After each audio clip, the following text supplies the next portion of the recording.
Astra প্রোতে কিভাবে আমরা custom CSS add করতে পারি, অথবা যে কোনো একটা ওয়ার্ডপ্রেসের সিএসএস আমরা কিভাবে কাস্টমাইজ করতে পারি সে বিষয়টা আজকে জাস্ট দেখাবো। প্রথমেতেই আমি ওয়ার্ডপ্রেসের ই-কমার্সের এখানে একটা প্লাগইন অ্যাড করেছি। সেই প্লাগইনটার নাম হচ্ছে বাই নাও বাটন। দেখো এই সিঙ্গেল পেজটাতে বা আমার হোম পেজটাতে এখানে জাস্ট বাই নাও বাটন অপশনটা আছে, বাট আমি চাচ্ছি যখন এই যে আমি একটা প্রোডাক্টে অ্যাড করব, প্রোডাক্টে অ্যাড করার পর অথবা আমি এই টাইপে দিতে পারি, একটা প্রোডাক্টে অ্যাড করলাম, ওপেন নিউ ট্যাবে গেলাম, কথার কথা জাস্ট দেখো এখানে বাটনগুলো অ্যাকচুয়ালি খুব সুন্দর লাগছে না, এখানে খুব ছড়ানো, এখানে ছোট। তাহলে এরকম যদি হয় তাহলে তো ক্লায়েন্ট আমাকে বলবে ভাই আপনি একটু বাটনগুলোকে সুন্দর করে দেন।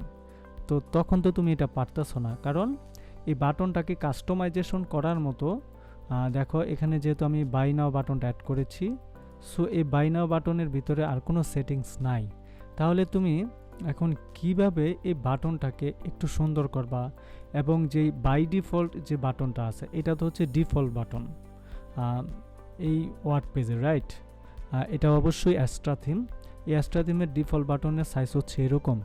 এটা ঠিক আছে, মোটামুটি চলে, বাট এটাকে আমরা ডিফল্টটাকেও সেট করতে পারি, অথবা আমরা বাই নাও বাটন যেটা প্লাগইনের মাধ্যমে অ্যাড করেছি সেটাকেও করতে পারি। সো ডন্ট ওয়ারি, আমরা দুইটাই দেখব অ্যাকচুয়ালি। সো এর জন্য প্রথমে আমাকে যে কাজটা করতে হবে, এগুলো হচ্ছে টুকটাক যেগুলো আমার অপ্রয়োজনীয় প্লাগইন, আমি এগুলো ভিডিও বলতেছি আর ডিলিট করতেছি, এগুলো আমার প্রয়োজন নেই। এখন একটু খেয়াল করে দেখো, এটাতে রিলোড দিলে আমার যে অপশনগুলো বা যে কাজগুলো এটা আমাকে করতে হবে।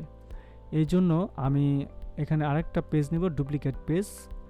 সো এখানে ডুপ্লিকেট পেজ নেওয়ার পর আমাকে এখানকার সিএসএসটা বের করতে হবে, অর্থাৎ অ্যাড টু কার্ট, এই এতটুকু অপশনের সিএসএস বের করতে হবে যেটাকে আমি ডিজাইন করব বা কাস্টম সিএসএস অ্যাড করব। সো এলিমেন্টরের ভিতরে না গিয়ে আমরা সাধারণত তোমার চলে যাব কোথায়, আমাদের অ্যাস্ট্রা যে এটা আছে অ্যাস্ট্রার কাস্টম লেআউটে। ওকে, কাস্টমাইজ, অ্যাস্ট্রা থেকে কাস্টমাইজে চলে যাব, open new tab. Open new ট্যাবে গেলাম। এখন খেয়াল করো এখানে আমাদের তারা এডিট করার জন্য কিছু অপশন দিছে, এটা হচ্ছে একেবারে ফ্রি একটা ভার্সন। দেখো মোর option available in Astra pro.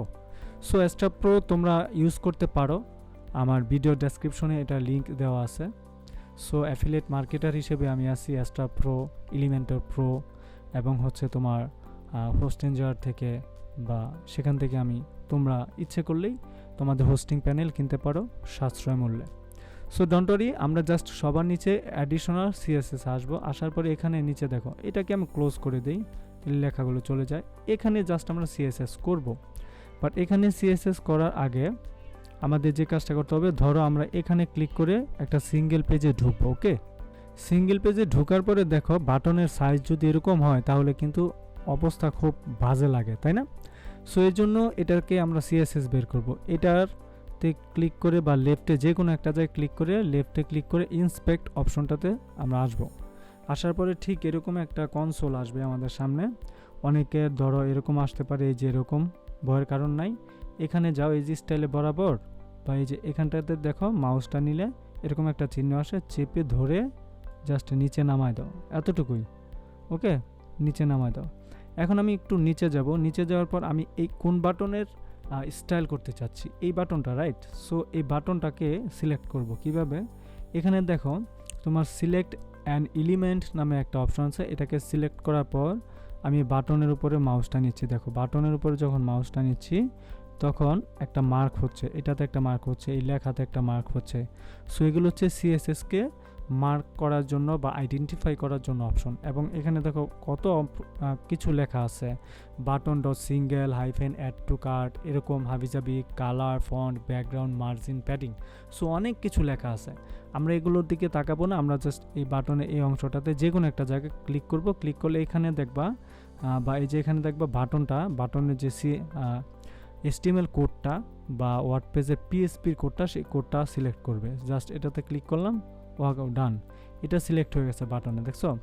এখন এই যে অ্যাড টু কার্ট বাটনটাতে আমি যদি অন্য কিছু দিই, হ্যাঁ মাসুদ দিই, সেটাই এখন শো করবে। দেখো মাসুদ শো করতেছে, এখানে যা ক্লিক করো। অ্যাকচুয়ালি এটা কি ওয়েবসাইট থেকে শো হয়ে গেছে? না, আমি এটাকে কেটে দিলাম, কেটে দিয়ে আমি একটু রিলোড দেই, একবার রিলোড দিলে উড়ে গেছে, বা এই যে দেখছো চলে গেছে। এইভাবে আসলে হয় না, আমরা ঠিক আগের মতোই যাব। যাওয়ার পরে আমরা আমাদের সেই বাটনটাকে সিলেক্ট করব। সিলেক্ট করার পর বাটনে এখানে দেখো, এই বাটনকে সিলেক্ট করার পর এই বাটনের সাথে যে সিএসএসগুলো অ্যাড করা আছে, অবশ্যই কালার একটা সিএসএস, এই টেক্সটের কালারটা তোমার ডেকোরেশনটা আপার কেস দিছে, সো এগুলা সিএসএস, তাই না? তো এখানে আমরা দেখো এলিমেন্ট ডট স্টাইল, এটার নিচে দেখো এই যেগুলো যা আছে এখান থেকে এই পর্যন্ত, এলিমেন্ট ডট স্টাইল থেকে এই পর্যন্ত যা আছে এগুলো সব সিএসএস। সো এগুলো সিএসএস, বাট আমরা সব সিএসএস অ্যাড করব না, সব সিএসএস জানারও দরকার নেই। ওকে, সো এটা গেল।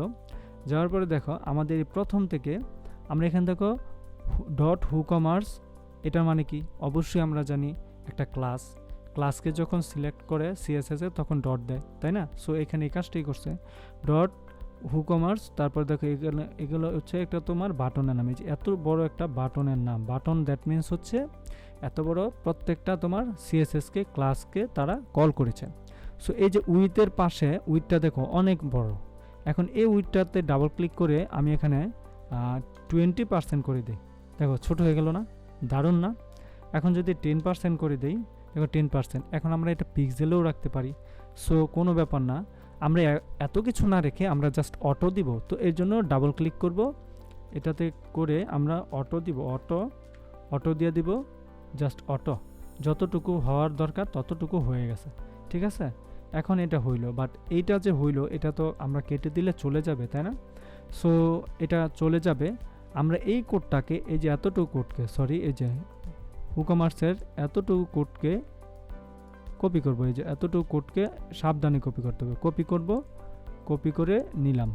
নেওয়ার পরে আমরা হুকমার্সে এই যে দেখো অ্যাডিশনাল সিএসএস আসবো, আসার পরে এই সিএসএস এর জায়গায় জাস্ট পেস্ট করে দিব। দেখো পেস্ট করে দেওয়ার পরে কিন্তু বাটনটা আমার কি হয়ে গেছে, ছোট হয়ে গেছে। এখন পাবলিশ দেই, পাবলিশ দেওয়ার পরে আমি যে বিষয়টা খেয়াল করে তোমাদেরকে দেখাবো, অবশ্যই তোমরা ব্রেনে রাখো। এটা দেখো এরকম ছিল, এখন পেজটাকে রিলোড দিই, পেজটাকে রিলোড দিলে দেখো কীরকম হয়েছে, ছোট হয়ে গেল না? হ্যাঁ, ছোট হয়ে গেছে, বাট তোমরা বুঝতে পারতেছো না, তাই না? ঠিক আছে, ব্যাপার না, এখানে অটো আছে। সো তারপরে তোমার আমরা এখানে মার্জিনটা করে দিব। এখন মার্জিনটা, এই যে মার্জিন লেফটে করে দিব, লেফটে করে দেই। এটা তো তোমার মার্জিনটা নিচে করে দেব, নিচে দিলাম আমরা মার্জিন লেফট দিলাম, এবং এখানে দিয়ে দিলাম মার্জিন লেফট 20 পিক্সেল দিলাম, বা 10 পিক্সেল দিলাম, পিক্সেল পিএক্স দেওয়ার পরে সেমিকোলন।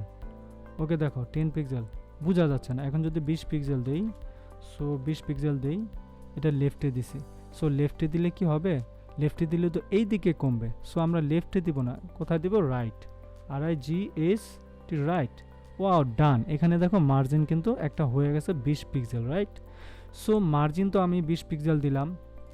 এখন এখানে দেখো অনেক সময় কাজ করবে না, কারণ হচ্ছে তোমার এগুলো কি আমাদের যে কুকিজগুলো, সেই কুকিজগুলো এরকম থাকে।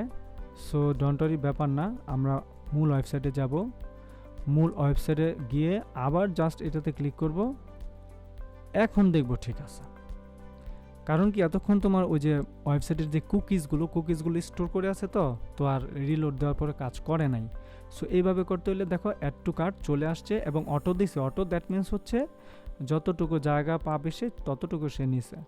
এখন আমি যে কাজটা করতে পারি, এখন আমি দুইটার প্যাডিংকে চেঞ্জ করে দিতে পারি। এখানে দেখো প্যাডিং আছে এরকম, অ্যাকচুয়ালি এই দুইটার প্যাডিং এরকম না, এখানে আমরা যেরকম দেখতে পাচ্ছি ঠিক অ্যাকচুয়ালি এইটাই হচ্ছে প্যাডিং। সো আমরা এইটার মতো প্যাডিং এইটাকে করে দিব। তো এর জন্য কি করতে হবে, একেবারে সাধারণ অর্থে যদি আমরা দেখি, তাহলে দেখো আমরা এটাকে ক্লিক করে আবার এইটার প্যাডিংটাকে নেব। এখন এইটার প্যাডিংটা কত দেখো তো, এটার পজিশন হচ্ছে কত, পজিশন, এই যে এটার স্টাইলটাকে আমরা এখন কপি করি। সো এটাকে কপি করব, এতটুকুকে কপি করি, কপি করার পর নিয়ে আসলাম, আমরা সেম ওই পদ্ধতিতে আসলাম, সবার নিচে দিলাম। এখানে একটা কমেন্ট করতে পারি, কমেন্টে দিতে পারি, কাস্টম বাটন। হ্যাঁ, এই কমেন্টটা কিভাবে করা যায় তোমরা জানো, কিন্তু আমরা HTML এ যেভাবে কমেন্ট করেছি অ্যাকচুয়ালি সেভাবেই এখানে কমেন্ট। এখানে হচ্ছে তোমার add to cart button, add to cart button.